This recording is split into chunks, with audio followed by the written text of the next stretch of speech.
These are images made by the French illustrator Jean-Marc Cote at the very beginning of the 20th century. They're illustrating his own peculiar vision of what life would be like in the year 2000, which is history to us, but it was 100 years in the future for him. And these images were very popular. They were sold as postcards. They were a form of entertainment, but there was serious intent behind them as well.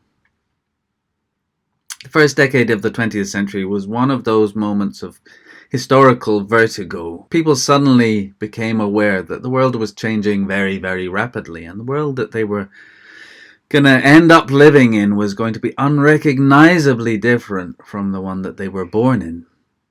And I think perhaps we're moving into another of these moments of future shock, as some have called it.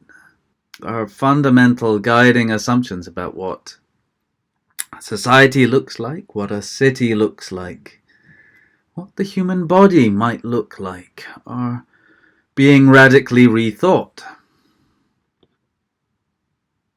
And designers and illustrators and artists and architects are once again trying to come up with images that can help us get our heads around the future. Some of these images we know from works of fiction, from science fiction particularly, but some of them also come from industry, from professional forecasters and foresight specialists. And these two groups are doing mostly the same thing.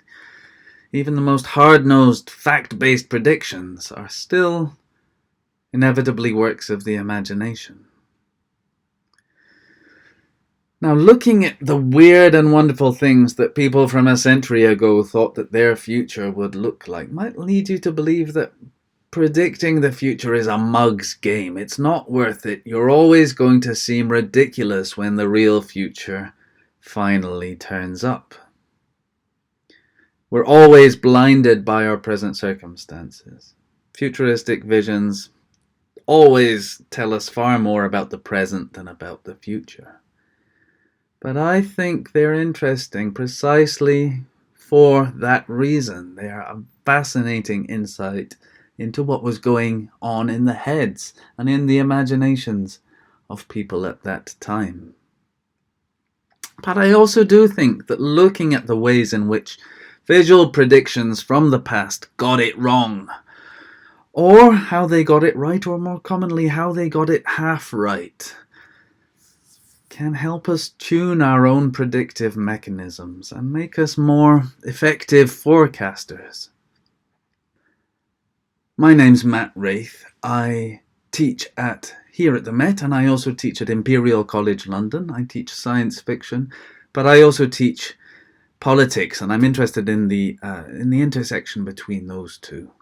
And I've also worked with people from the Tech Foresight team at Imperial College who work with businesses and help them construct scenarios about the future in order to make sure that their businesses are robust enough to survive in a world of rapid change.